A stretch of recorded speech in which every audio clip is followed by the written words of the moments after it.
Hey, what's up guys? So in this video, we will see how to enable Google Voice Typing on the Oppo A5x. Now to do that, first of all, just open the keyboard on your smartphone, then tap on the settings icon. And from here, just tap on Voice Typing, then enable Use Voice Typing.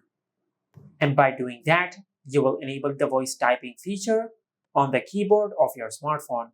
But if you cannot find the voice typing icon on the keyboard of your smartphone, just tap on the four squares on the keyboard, then drag the microphone icon to your keyboard, just like that.